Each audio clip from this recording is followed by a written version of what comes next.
अरे क्या हुआ आपको? जी कुछ नहीं। नहीं, कुछ तो बात जरूर है। जीजा की तस्वीर देखकर आप कुछ सोचने लगे थे। आप क्या उनको जानते हैं पहले से? क्या आप उनसे मिले हुए हैं? जी नहीं, इनसे कभी मिला तो नहीं मैं, लेकिन हाँ आपके जीजा जी की शक्ल मेरे भाई से काफी मिलती जुलती है। एक पल के लिए मुझे लगा कि मैं अपने भाई की तस्वीर देख रहा हूँ। कितने साल हो गए आपकी बहन की शादी को? 2 साल।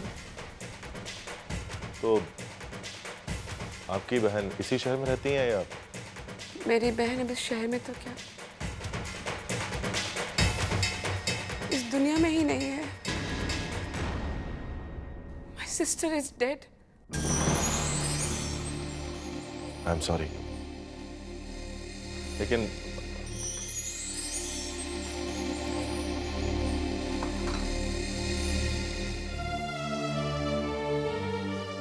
आप अपनी बहन को काफी मिस करते होंगे ना? हम बहनें कम, दोस्त ज्यादा थे। आपको क्या पता, मैं हर दिन हर पल अपनी बहन को कितना याद करती हूँ। शिवम जी भी अब काफी अकेले हो गए होंगे ना? प्लीज शिवम के बारे में मुझसे कोई बात मत करिए आप। क्यों, क्या हुआ? आप अपनी बहन की डेथ के बाद शिवम से मिलते नहीं हैं क्या? मेरी बहन की मौत के बाद मैं नहीं जानती कि शिवम कहाँ है और क्या कर रहा है, और ना ही मैं जानना चाहती हूँ। पर मैं जाना शिवम कहाँ है। पर शिवम नताशा की बहन का पति। आखिर ये मांझा क्या है?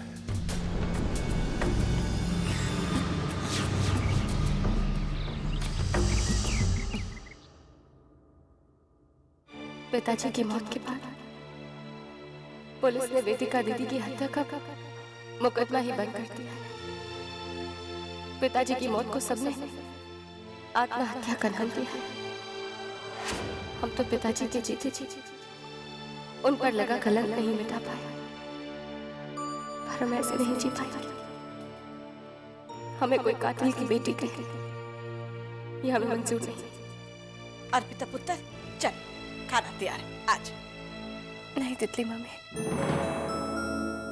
हमें भूख नहीं है। की गल है पुत्र? अर्पिता पुत्र एक गल सुन, जो बीत गई सो बात गई। अब तुझे अपने भविष्य की तरफ देखना है। मैं तेरा दुख समझती हूँ, पर ता जिंदगी उस दुख का बोझ लेकर तो नहीं जीना है ना। अभी तो जिंदगी की शुरुआत है, बहुत सारे उतार चढ़ाव आएंगे, दुख सुख आएंगे। वो जिंदगी रुकती नहीं है, वो अपनी स्पीड से चलती जाती है। तितली मम्मी, आपने हमेशा मेरे दिल की हालत समझी है। इस बार भी मेरे दुख दर्द को समझ पाएंगी ना? मैं ठीक कह रही हूँ ना? तितली मम्मी, हम आपसे बात कहना चाहते हैं। हाँ पुत्र बोल, मैं तेरी बात सुनने के लिए तो बैठी हूँ। तितली मम्मी, हमें पूरा यकीन है कि हमारे पिताजी ने वेदिका दीदी की हत्या नहीं की है। की गल कर रही है पुत्र? तेरे बाबा ने खुद पुलिस के सामने। हाँ तितली मम्मी, उन्होंने कबूल जरूर किया था, लेकिन वो उनकी मजबूरी थी, दबाव में आके किया था तितली मम्मी। बल्कि उन्हें तो धमकी दी गई थी कि अगर वो किसी को भी असली कातिल का नाम बता देंगी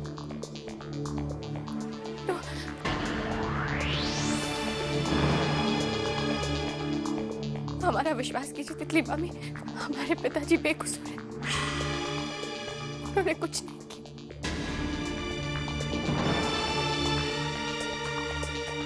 बस करो, अपने बाबा की झूठी सफाइयां देते देते थकती नहीं तुम? तुम्हारे बाबा इस दुनिया में नहीं रहे और पुलिस ने भी वो फाइल बंद कर दी। और तुम अपने बाबा की बेगुनाही की सफाई देते जा रही हो। कभी मेरे बारे में सोचा कि मेरे दिल पर क्या बीतती है? मेरे दुख का एहसास है तुम्हें? मैंने अपने प्यार को खोया है। मेरी वेदिका वो तो बेवजह मारी गई। क्या कसूर था उसका? और तुम्हारे बाबा से कौन पूछने जाएगा कि उन्होंने वेदिका की हत्या क्यों की? एक हत्यारे के आत्महत्या का इतना अफसोस मत बनाओ। और याद रखना कि उन्होंने दूसरों को कितना दुख दिया है।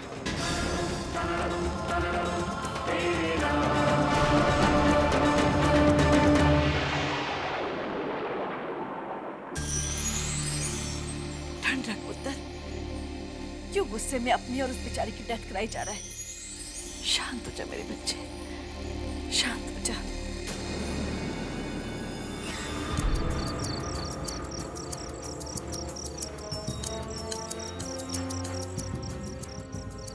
हे भगवान, ध्रुव जी कैसे इंसान है?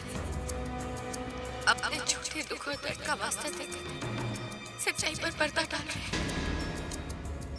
हमें तो विश्वास नहीं हो रहा कि हमारे पिताजी की मौत के पीछे ध्रुव जी का हाथ है। एक बात मेरी समझ में नहीं आई कि जो आदमी खुद हत्यारा है वो इस तरह आत्महत्या क्यों करेगा?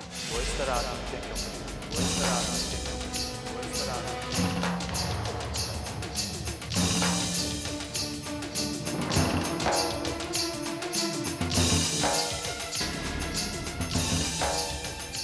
मैं तुम्हारा दर्द समझ सकता हूँ। तुम्हारी और मेरी कहानी बिल्कुल एक जैसी है। हम दोनों इस परिवार का हिस्सा हैं भी और नहीं भी। घर वाले माने भी जाते हैं, लेकिन हैं फिर भी बाहर वाले। लेकिन अर्पिता, एक बात बताओ, तुम जब इतने विश्वास के साथ कहती हो कि वेदिका की हत्या तुम्हारे पिताजी ने नहीं की, इसका मतलब किसी पर तो तुम्हें शक होगा। लेकिन इस घर में तुम पर विश्वास कौन करेगा? कोई भी नहीं। लेकिन तुम मुझे भाई मानती हो, मानती हो ना? मैं तुम पर विश्वास करता हूं। बताओ, किस पर शक है तुम्हें? शिवम भैया,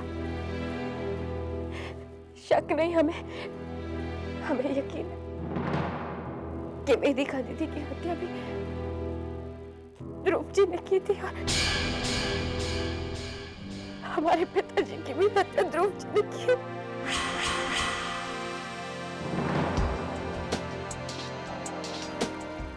ध्रुव? नहीं, ध्रुव वेदिका का हत्यारा नहीं हो सकता। हम सच कह रहे हैं शिवम भैया। नहीं अर्पिता, ध्रुव हत्यारा नहीं हो सकता। हमारा विश्वास कीजिए, हमारे पिताजी बिल्कुल भी बेकसूर है। ओह, तो अर्पिता के शक की सुई अब ध्रुव की तरफ मुड़ चुकी है। अच्छा, अब इस शक को और पुख्ता करना है बस। तुम चिंता मत करो, तुमने मुझे भाई कहा है, मैं तुम्हारी मदद करूं। मैं तुम्हें वादा करता हूं, अगर ध्रुव वेदिका का कातिल है तो इस सच्चाई की तह तक मैं पहुंचूंगा। मैं तुम्हारी मदद करूंगा।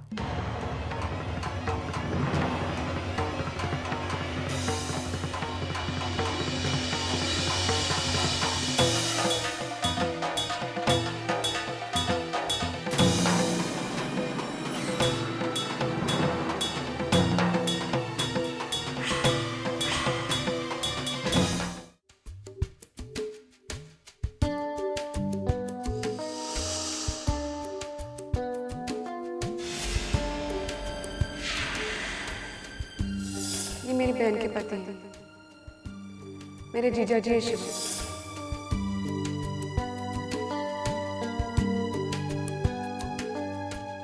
सर, सारा स्टाफ जा चुका है, बहुत देर हो गई है। क्या आप अभी भी ऑफिस में रुकेंगे? हाँ, मैं कुछ देर और ऑफिस में रुकना चाहूँगा। आप जा सकते हैं। Thank you.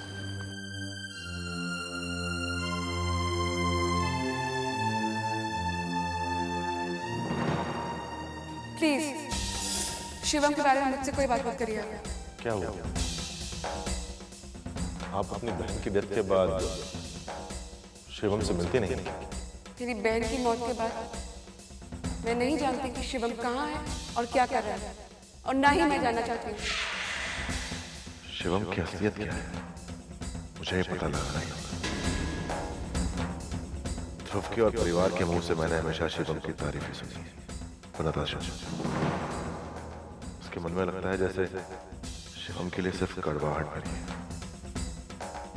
मैं ध्रुव से बात करके कुछ जानने की कोशिश करता हूँ।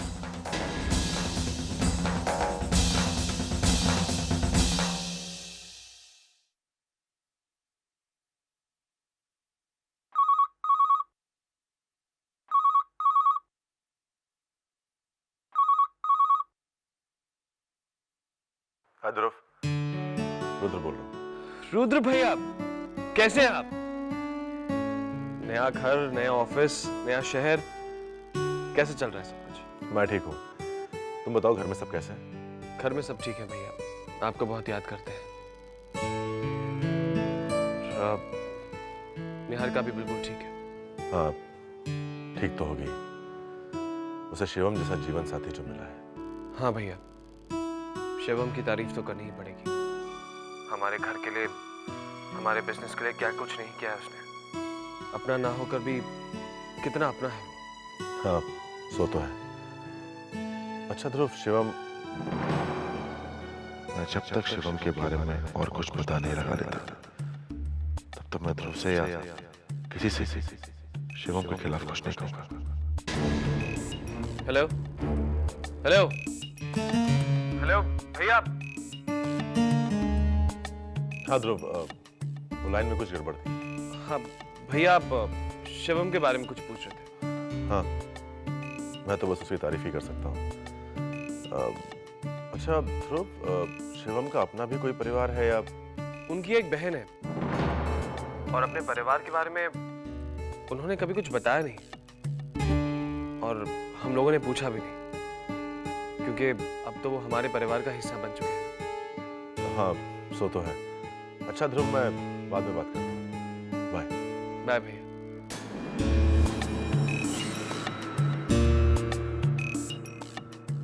शायद शिवम की एक बहन है।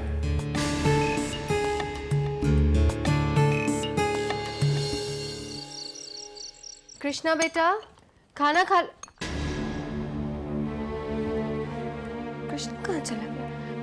पुष्पा, पुष्पा, कृष्णा कहाँ है? कृष्णा तो निहारिका मैम साहब के पास है। अच्छा ठीक है, आप जाओ। कृष्णा निहारिका दीदी के कमरे में है। वहां हम उसे कैसे लेने जाएंगे तो निहारिका दीदी को बुरा लगेगा, पर कृष्णा को भूख लगी होगी ना।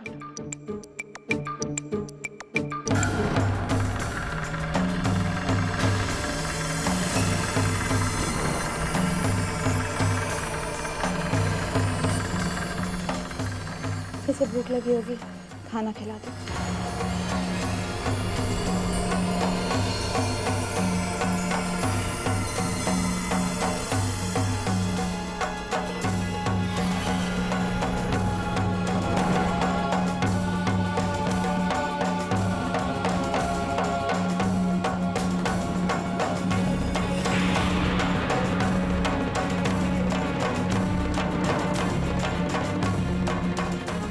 शिवम से दूर ही रहो, तुम्हारे लिए अच्छा होगा।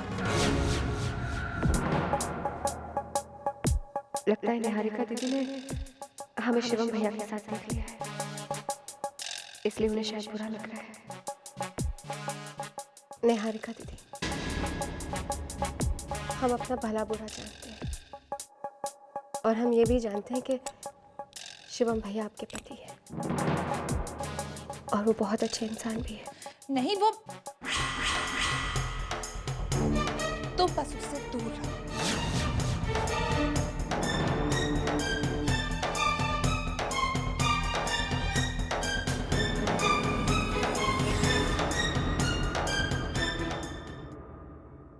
अंतिश पुत्र, सुन तो। जी तितली मामी। देख, तुझे और काजल को ध्रुव, अर्पिता और शिवम निहारिका के साथ कुलदेवी के मंदिर जाना है, पूजा पूरी करनी है। लेकिन तितली मामी, काजल तो यहाँ पर है नहीं, वो अपनी आंटी से मिलने गई है। उनकी तबीयत बहुत खराब है इसलिए। हैं? तो फिर शिवम, फिर तुझे निहारिका के साथ जाना पड़ेगा पुत्र। तितली मामी, मैं तो जाना चाहता हूँ, लेकिन क्या करूँ, निहारिका की तबीयत ठीक है।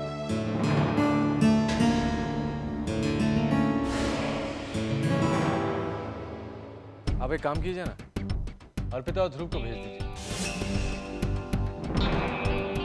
इसी बहाने अर्पिता के लिए भी थोड़ा सा चेंज हो जाएगा। तेरी गल भी ठीक है, तो ध्रुव पुत्र। नहीं,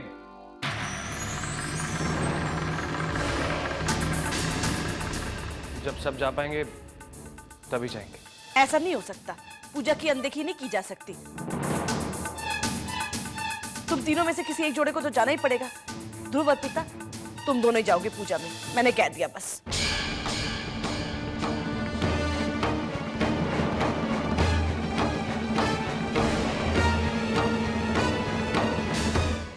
ठीक, और मैं तुम्हें बाद में फोन करता हूँ। शिवम, आप हमें ध्रुव जी के साथ क्यों भेज रहे हैं? आप तो सारी सच्चाई जानते हैं, उसके बावजूद अकेले भेज रहे हैं हमें। जानबूझकर।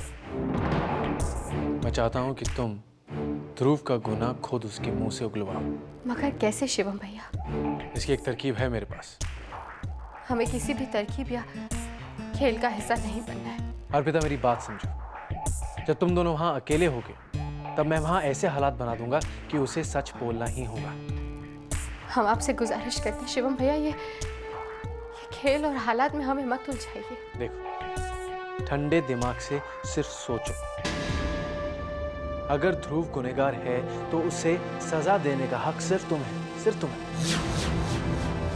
लेकिन सोचो, अगर तुम्हारा शक बेबुनियाद निकला तो वह हत्यारा नहीं होगा।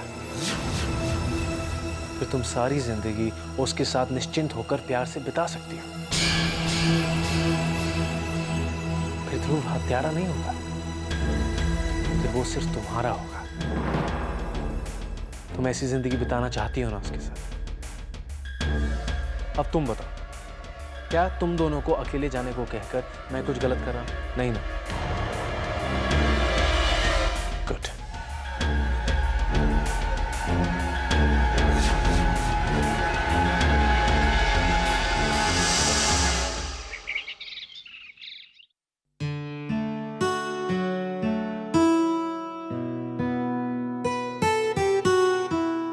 साहब, आपको बड़े मालिक ने अभी बुलाया है।